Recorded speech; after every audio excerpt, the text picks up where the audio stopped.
known as $2 Tuesdays at WagerTalk.com and SportsMemo.com, where you can get the hottest handicappers' best bet or daily package for only $2.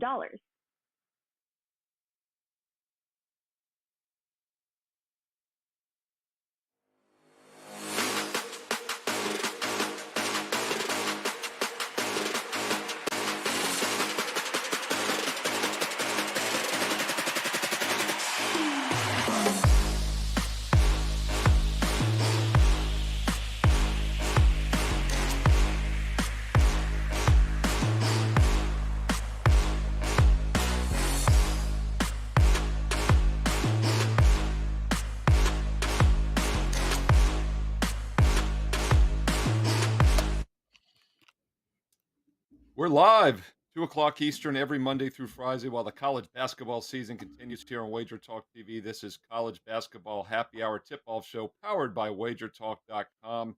It is Tuesday, March the 14th. I'm Steve Merrill, filling in for Joe Ranieri. He's still sulking over the last team out in the NCAA Tournament, his Oklahoma State Cowboys. We're going to talk some NIT, where Oklahoma State will be tonight, and we're also going to talk some NCAA Tournament. We've got play-in games tonight on Tuesday as well. March Madness is here. There were no games Monday, but we're making up for it with a loaded card on Tuesday. And we're going to talk college hoops with two of the best. You know, these guys from the inaugural NBA TV show 3 years ago here on Wager Talk, and they did so well, they let them come on the college show now as well. That, of course, Marco D'Angelo, Tony Finn, Rob Vino. Marco, I didn't even see you there in the pre-show. Great to have you here. And Marco, let me ask you your thoughts on the NCAA tournament, what you got going on at WagerTalk.com, some NIT tonight as well. Well, it's a fun part of the season. We go all year to get to the big dance, and I'm ready for it. Knock on wood, it's been a hell of a basketball season for me, both college and pro. So looking forward to finishing the rest of March out strong with the college basketball, and then throw in the NIT. And, you know, the NIT and the big dance are two totally different handicaps. I don't know how you guys do it, but, you know, when you're handicapping the NIT, part of it's got to be motivation. Who's, you know, happy to be playing in the NIT? Who's pissed off that they're not in the big dance?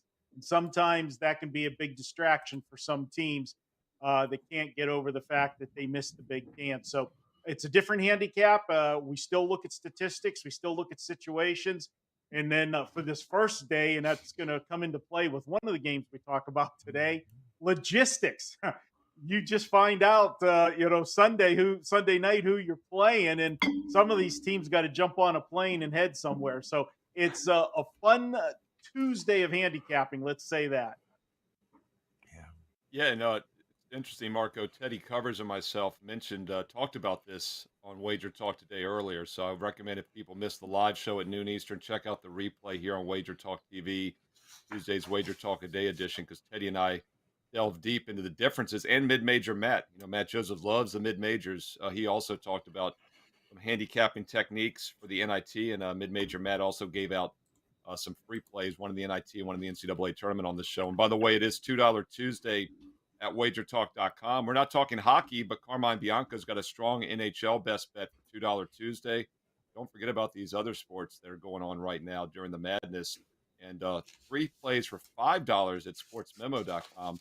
Rob Vino said $2 Tuesday is not good enough. We need $1.67 Tuesday at SportsMemo.com, and that's what we get. Teddy Covers, Matt Josephs, and Jesse Schul have three for $5. So WagerTalk.com, SportsMemo.com, $2 Tuesday best bets.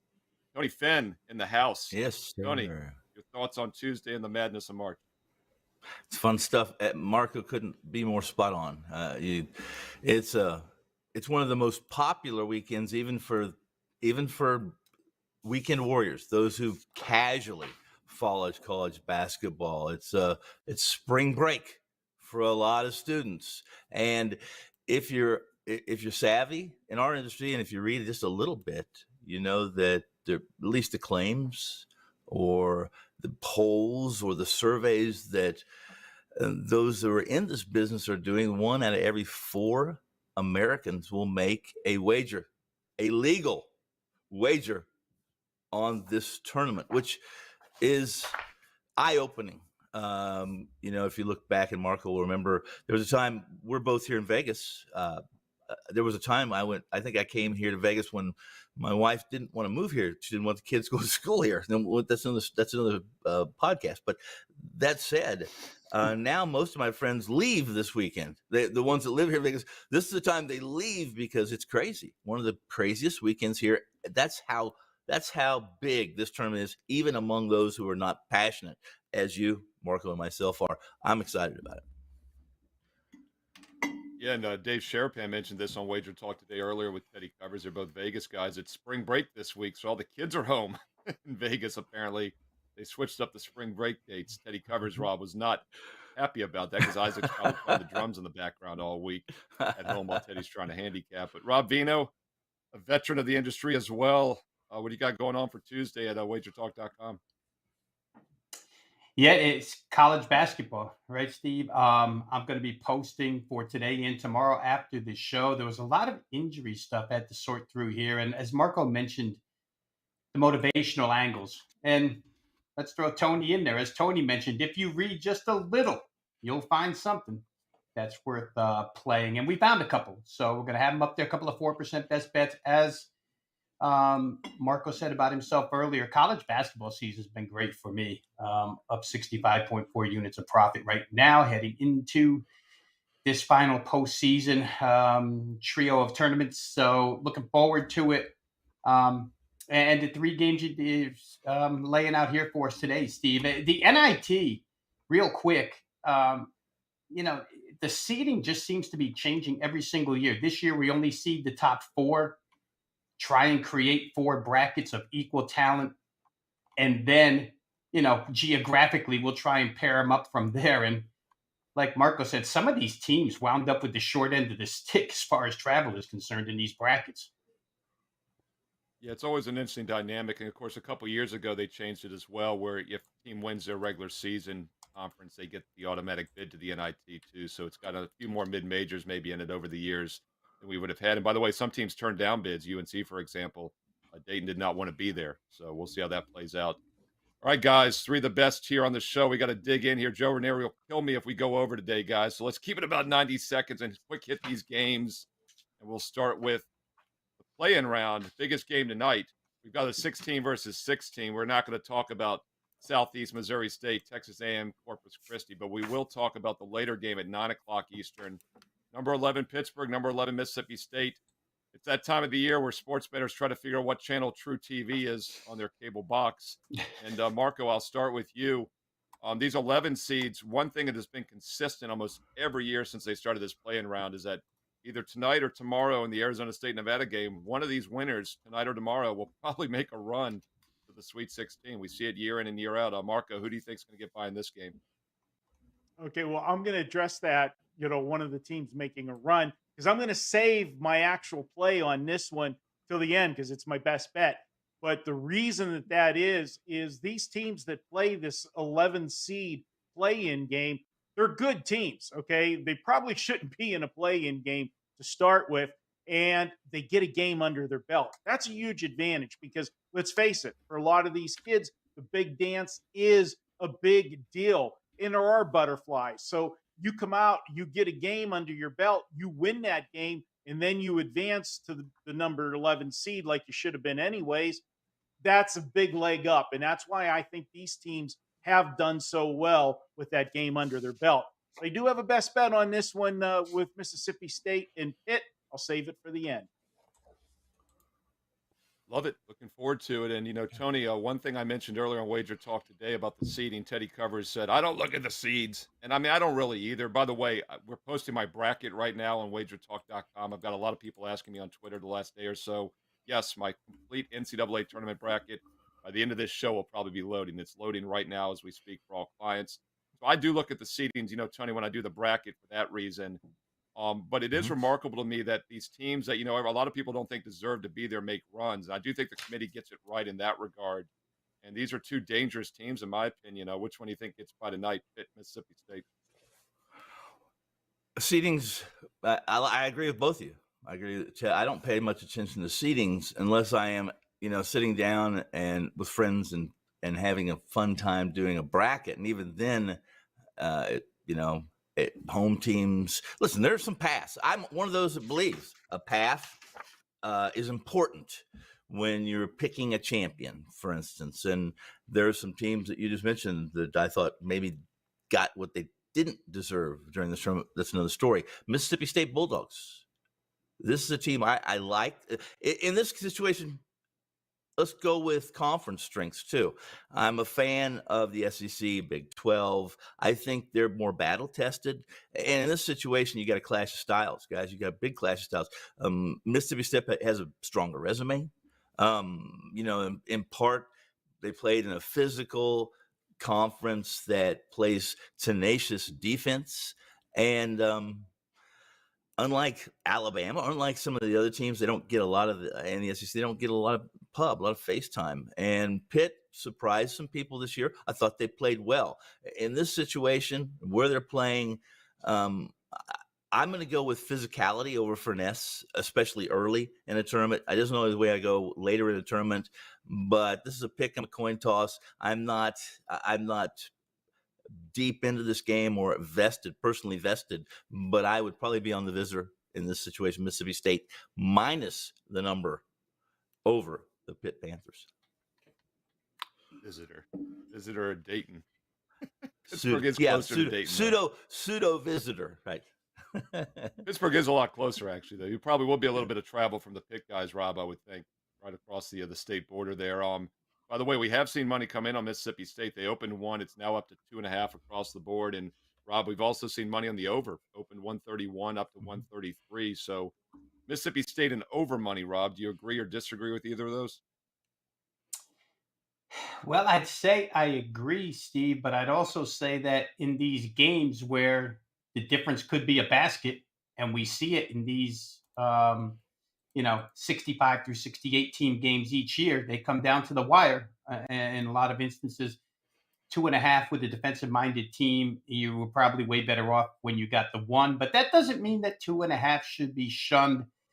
I'm going to expand a little bit on what Tony said, because I'm generally not one that likes all the talk when they start posting conference records during the tournament. Oh, this conference is this and this and that. Makes no difference. Not to me, at least. These matchups are all situational. They're all individual. But I'm going to cite class difference here with these two. I kind of think, guys, that the offensive numbers overall this season posted by each one of these teams are a bit phony. And I'll say that because Pittsburgh hasn't played a lot of good defense this year. I mean, they just start combing through their games and see what the ACC had to offer for defensive-minded squads, and you don't find it. They played UVA, Duke, and North Carolina. Those 3 teams sit inside the top 50 adjusted defensive efficiency, according to Ken Palm. The other side, Mississippi State, faced 6-5 in the top 30. Alabama, Tennessee, 2-3. Arkansas, 16. Auburn, 29. Florida, 30.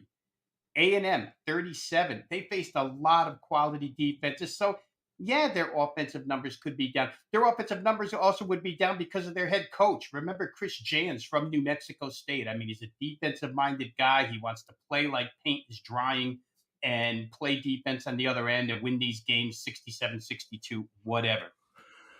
So for Pittsburgh, I'm going to say you read a lot of things leading into this, trying to prep for this. And one of the things I see a lot of is, Pittsburgh's offense and Mississippi State's defense is comparable to Virginia's because they're 6 and 7 in adjusted efficiency, but they're totally different defenses. I will say this.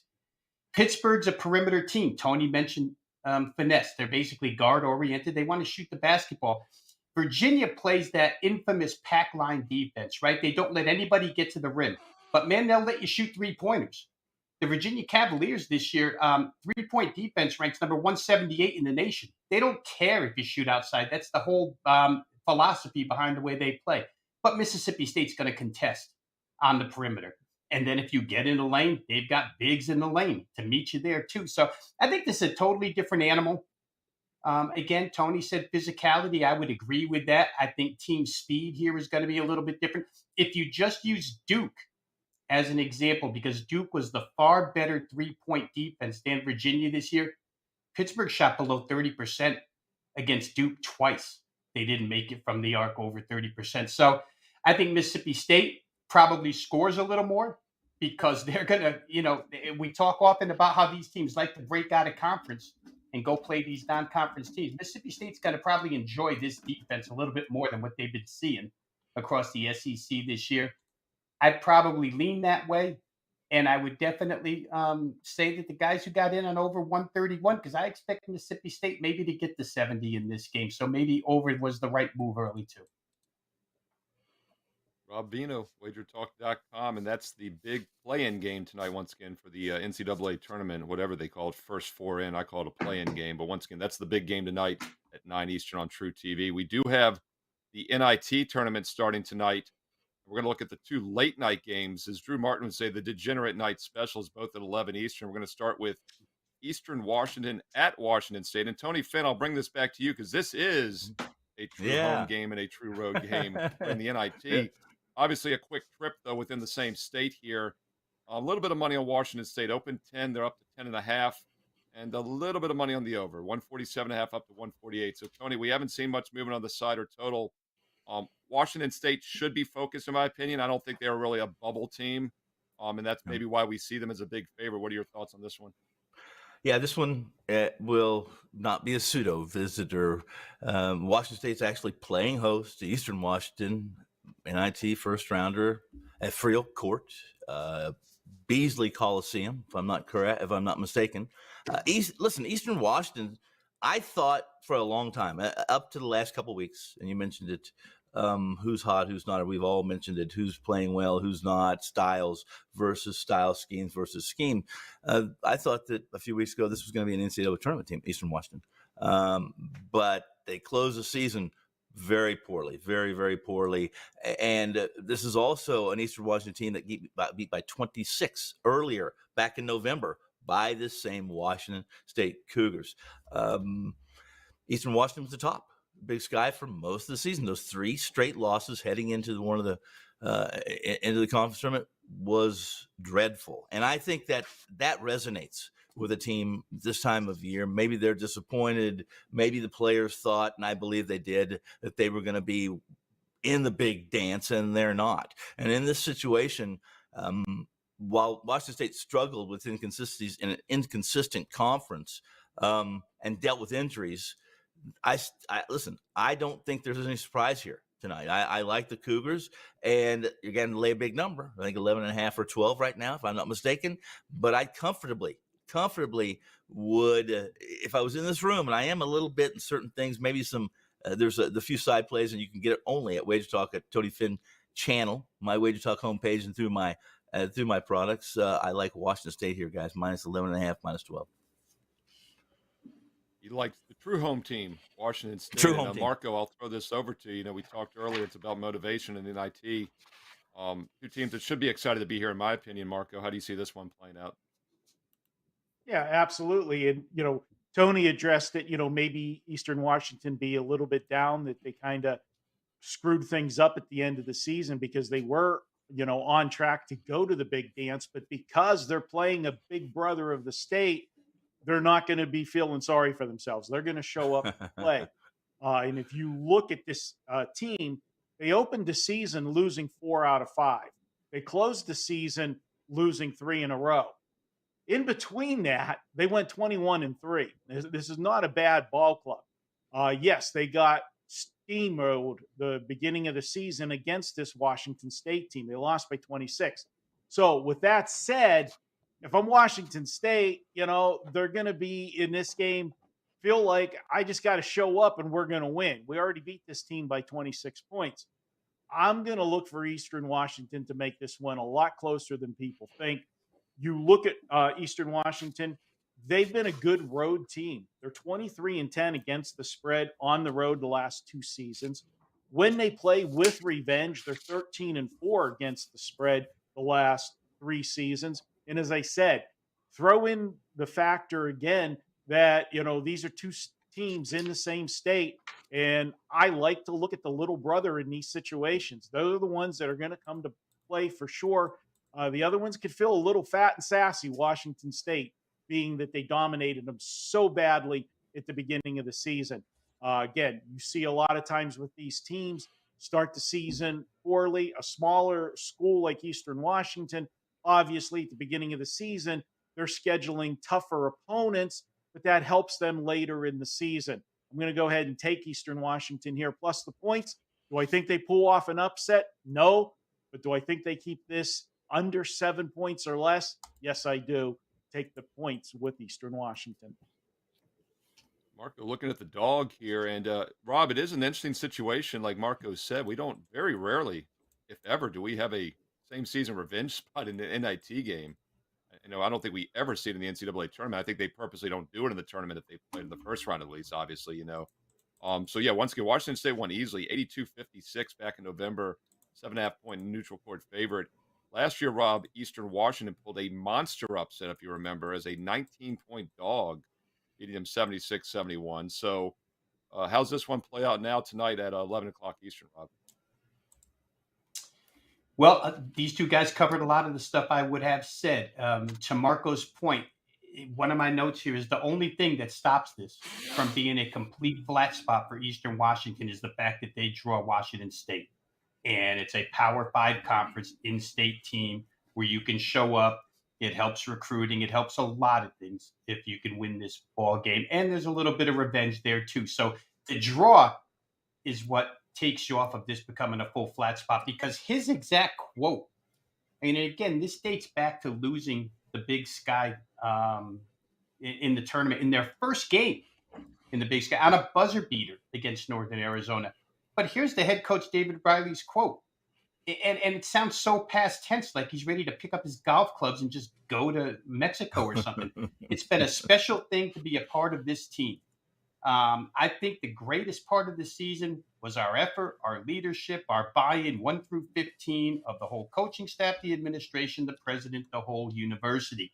That quote, however, now has to be taken with a grain of salt because of who they drew in this tournament. So I think Eastern Washington will be focused in this particular game. However, Washington State was here last year, and they almost got this tournament. They won 3 games in the NIT and then got beat by A&M. So they've been here. They come back again. Kyle Smith, the head coach, who I've got a lot of respect for. I mean, he was at San Francisco. He's come here and done a great job with this team. They were hot to close the season. He said that this is a stepping stone to becoming a team that consistently, perennially gets into the NCAA tournament. That's what they're trying to build. So they want to do a little better than what they did last year. It starts here. So I think they'll be focused. You got focus out of both squads here.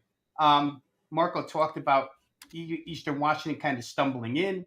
However, maybe this is a new lease on life. But Washington State's got some really good point spread numbers as far as home is concerned, guys.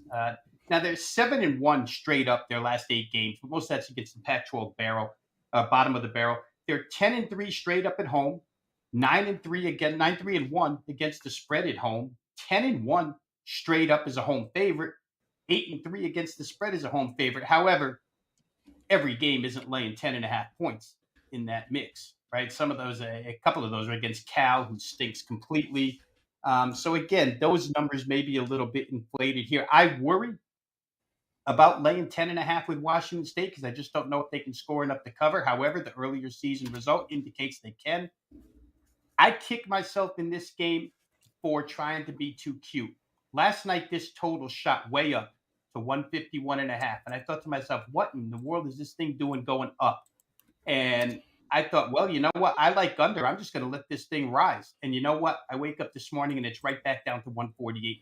So somebody phonied it up and came back the other way when they got the number that they wanted. So now I live with 148.5. But I do believe it's going to be under, guys. Overall at home this season, Washington State, the average point totals in home games, 130.6.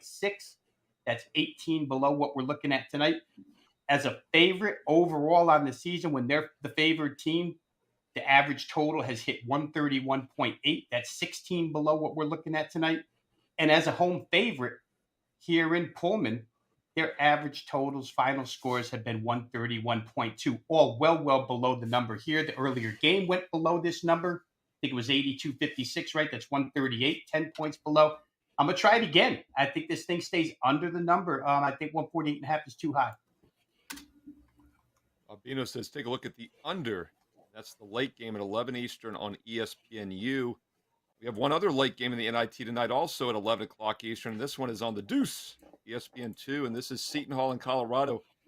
Seton Hall making a bit longer road trip than the two Washington schools, that's for sure. Basically going across country and altitude. So, Marco, I'm going to start with you on this one.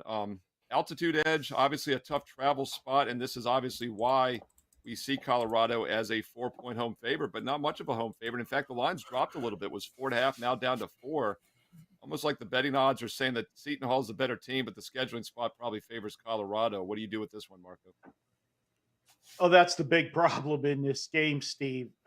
Seton Hall absolutely got screwed. I mean, like I said, you find out Sunday where you're going, and you find out you're going across country, and you're doing it on Tuesday. Why, if you're making a team travel across country, at least give them a Wednesday or a Thursday. Don't put them right out of the gate to have to go cross country. You've got no time to prepare.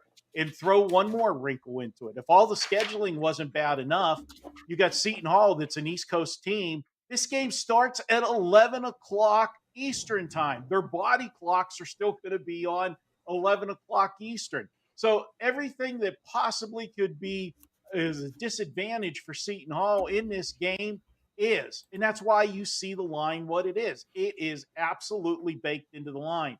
Now, we've seen the line start to come back down because some sharp bettors realize that, they're making you pay for that, and they're overpricing it because everybody is going to say the same thing. There won't be a show today that doesn't talk about this travel spot for Seton Hall.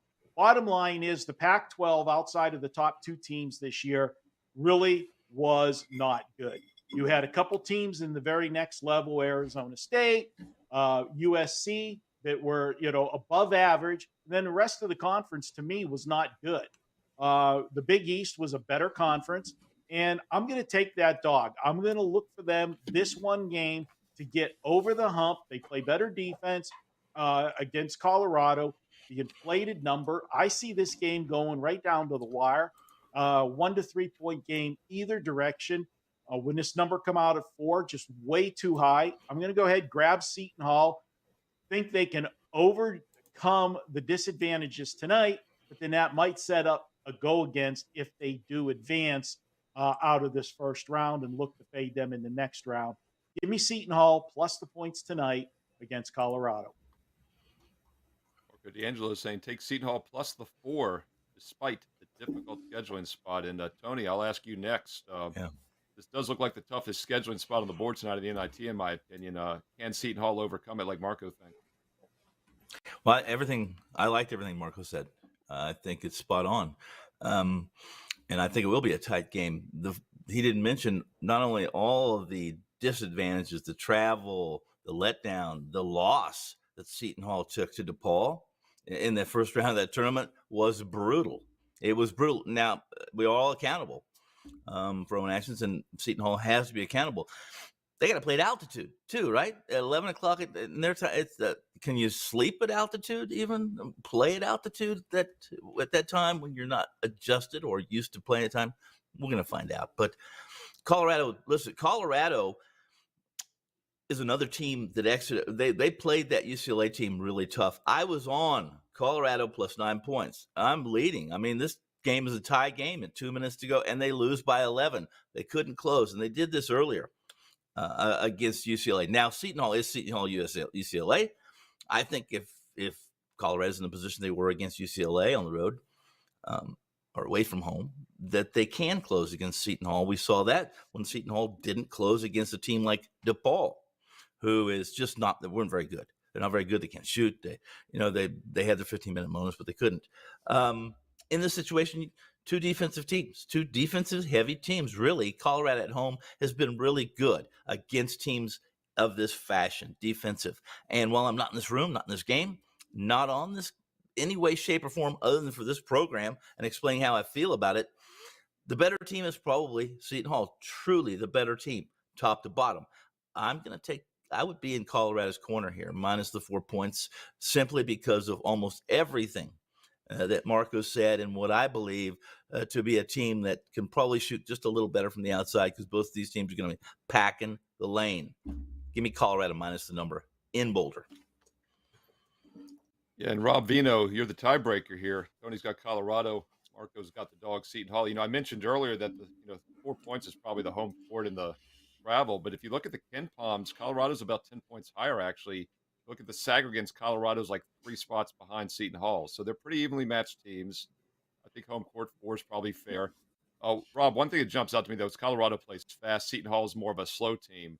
You would think Seton Hall does not want to run in this game in the altitude with the travel situation. So the tempo could very well decide this one, Rob. And we're not even done piling on Seton Hall negatives yet, guys. They're going to travel with 8 scholarship players. That's all they have. I mean, they've lost 2 guys to injury over the course of the last 4 games, including their starting point guard and one of their 6'10" guys off the bench. I mean, it couldn't get any more difficult for Seton Hall. When they played that game against DePaul in the Big East tournament that Tony was referring to, all 5 starters played between 33 and 40 minutes. They can go 7 deep. They can get, 9 or 10 minutes out of the 6 and 7 off the bench here, maybe a little more. And thank goodness for TV timeouts every 4 minutes, because you can catch a blow as long as you almost purposely want to commit a foul or throw a ball out of bounds and get the clock stopped so you can go to the bench and catch your breath. All that being said, I trust Shaheen Holloway. He took St. Peter's to the Elite 8, for goodness sakes. That's a pretty good head coach. He did his little bit of, I don't want to call it complaining, but he pointed out how difficult this is going to be for his team. But on the same hand, how excited they are, and the fact that they are senior laden. All these guys, it's their last chance in a Seton Hall uniform. So I think you'll get effort. Whether or not effort's good enough to cover 4 points with all these things going against them, I'm not sure. I would have loved to have been on Seton Hall in this instance, because I think very little of the Colorado team this year. They're more underclass. But again, students on spring break, how full are these stands going to be? I guess Colorado the kids will stay here to watch the team as long as they're home. Once they go on the road, they'll get out of there. But for the Seton Hall side, I think the point made by you, Steve, about tempo is where I'm going to go with this, because I'm sure Shaheen Holloway and St. Peter's was that type of team. Slow, methodical offense and get back on defense. He's going to try everything he can to slow this game down, to keep it in the mid-60s. You don't want anything to get out of hand. You don't want your guys tired. You don't want your guys in foul trouble in this instance. Another thing that Seton Hall could run into here. I think the total, when they pushed it down from 137.5 to 135, was correct. Even at 135, maybe it stays a little more under. Seton Hall had that freakish game a couple of games ago. Same situation personnel-wise. Only 8 scholarship guys, but they go to Providence and score 81. And you wonder where that came from and if it could happen again here tonight. Again, I'm just not sure about a lot of this. I would have loved to have been on Seton Hall, but I think if I'm going to give half a recommendation here, it would be on under the total. Once again, somewhat correlated here. Seton Hall needs a slow game. Colorado needs a fast game. So Rob is leaning towards a little bit of under, maybe Seton Hall as well. So I'll call that the tiebreaker between Marco and Tony here on the show. All right, those are the late games at 11 Eastern in the NIT tonight on national TV. So enjoy for your viewing pleasure. And let's get to some games these guys like a little bit more here on the card. We're going to look at some best bets on the way out. And quick reminder, it is $2 Tuesday at WagerTalk.com. NHL, Carmen Bianca's got a strong NHL best bet for $2. And then it's $2 Tuesday also at SportsMemo.com. You get Teddy Covers, Jesse Schuler, Matt Josephs for $2 each. Or get all 3 of them for just $5 with the 3 for $5 special. Rob Vino approved at sportsmemo.com. All right, let's get some best bets here on the way out. Marco D'Angelo, I'll start with you. You hinted at it earlier. You got something for us in the biggest game of the night, the official play-in game in the NCAA first 4 between the 11 seeds, Pitt and Mississippi State. Which way are you going in this one, Marco? Well, I'm not a homer, but I am going with Pitt tonight. And Pitt's been a team that has been absolutely undervalued all season long. This is a team that was 1 point away from winning the ACC regular season crown. And this is a team that went into the final week of their regular season. They had 2 games on the schedule. They were at Notre Dame on Wednesday, and then they were at Miami of Florida on Saturday. The Saturday game was the team that they were neck and neck with for the ACC crown. They got caught looking ahead at Notre Dame. Notre Dame upset them. They went to Miami still with controlling their own destiny. All they had to do was win that game on Saturday at Miami, and they were the ACC champions. Game came down to the buzzer. They missed a shot rimmed out at the horn for the ACC crown. They lost by 1 point. After that game, the Pitt players were so distraught from giving away the game at Notre Dame and then losing in the fashion that they did against Miami of Florida.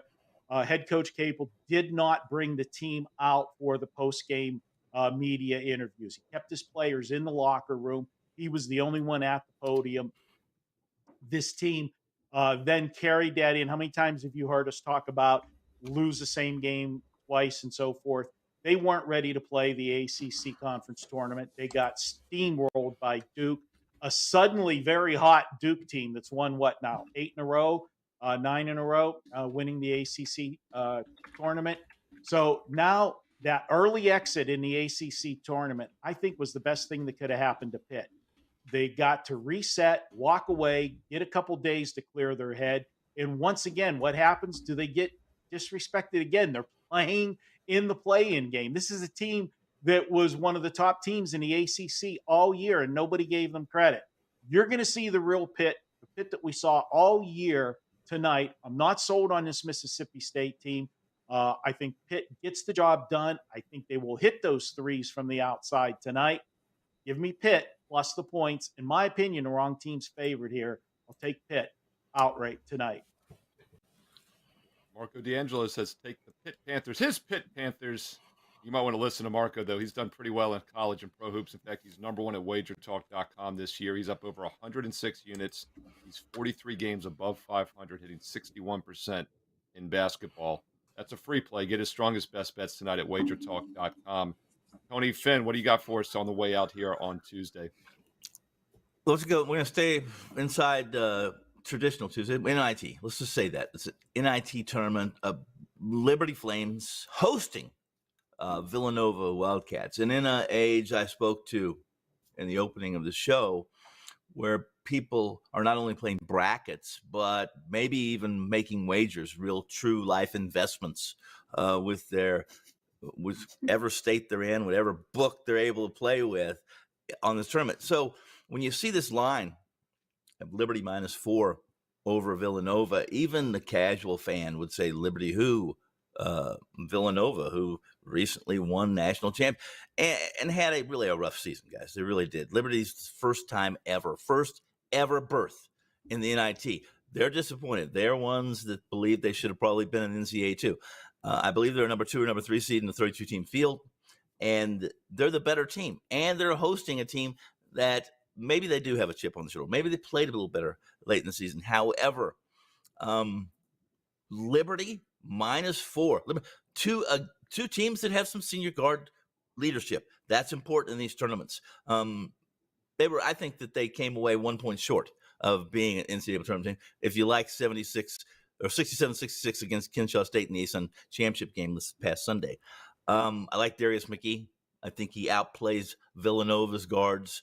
And I like the Liberty Flames, believe it or not, Liberty over the public Villanova team -4 points. Take it tonight. Let's start the tournament right. Tony Finn, WagerTalk.com. Rob Vino, finish this out with a free best bet for the show. Yeah, and because I don't want Joe Ranieri to kill you for us running over, Steve, I'm just going to go back. I usually do one that we do from the show as my best bet, and I'm going to go back to the Eastern Washington State game. I just think that total is overpriced here at 148.5.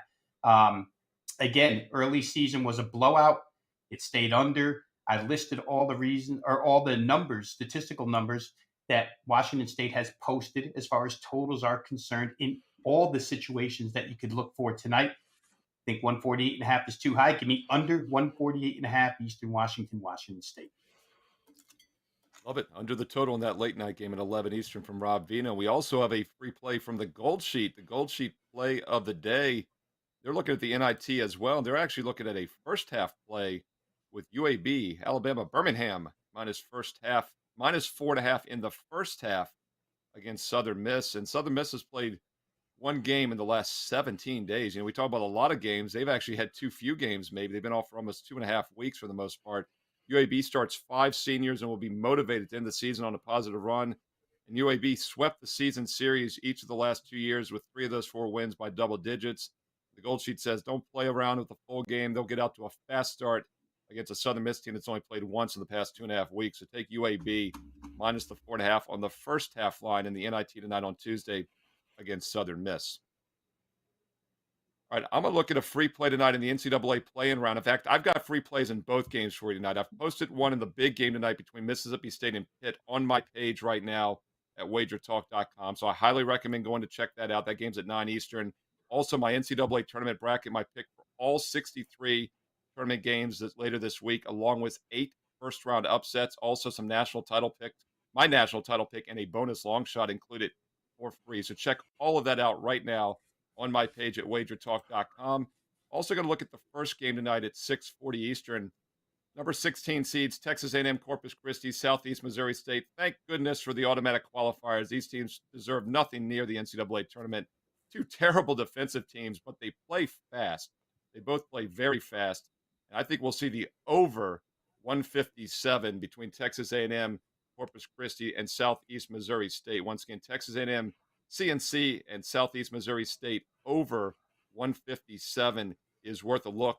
This total opened at 153. It's all the way up to 157. I agree with that sharp money. You think there's more defense come tournament time, and there is in playoff atmospheres, but these teams have no choice but to play fast because they're terrible half-court offenses. In fact, Southeast Missouri State is the 7th fastest team in the country out of 363 teams. A&M Corpus Christi in the top 80 in tempo and pace as well. I think A&M CNC and Southeast Mozo gets over 157. That goes at 6:40 Eastern tonight. And don't forget, I got a strong free play for you in the late game as well between Pitt and Mississippi State on my page, WagerTalk.com. All right, let's recap the free plays. And by the way, our graphic producer, Will, is the best in the business. I gave him 20-second heads up on that free play, and he still got it typed up with all those names and teams. But we'll start with Marco D'Angelo, Pittsburgh plus the 2.5. Tony Finn likes Liberty, the Flames plus 4. Rob Vino is looking at an under between Eastern Washington and Washington State. Myself, Steve Merrill, I'm going over in that first play-in game tonight between A&M, Corpus Christi, and Southeast Missouri State, over 157. And the Gold Sheet play of the day says take UAB in the first half, Alabama, Birmingham, minus 4.5 first half play from the Gold Sheet. Once again, great time of the year to be getting some all-access subscription packages at WagerTalk.com. Of course, it is $2 Tuesday. Armand Bianco's got a strong NHL play up there. When you're ready for some basketball, check out Marco D'Angelo, Tony Finn, Rob Vino, myself, Maryland, all the other great cappers at WagerTalk.com. That'll do it for the college basketball show. We'll be back every weekday, Monday through Friday, this week and next at 2 o'clock Eastern here on the network. Also, NBA show today at 4:15 Eastern. And, of course, Wager Talk today every day at noon Eastern. Hit subscribe, hit the bell for instant alerts, thumbs up, like, and leave us some comments below. Let us know your thoughts on tonight's games, your sleepers in the NIT and the NCAA tournament. Enjoy the games. Best of luck, and we'll talk to you again soon right here on Wager Talk TV.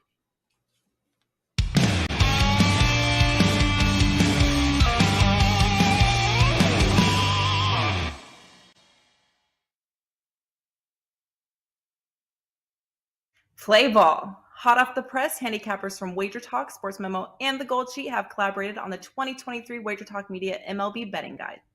From World Series odds to regular season win totals and everything in between, this year's betting guide features previews on all 30 teams, all 6 divisions, and season-long awards like the Cy Young, MVP, and Rookie of the Year. Each preview contains key roster acquisitions and departures to help you get up to speed before opening day. Visit wt.buzz/MLB23 to download your free guide, and we'll see you in the batter's box.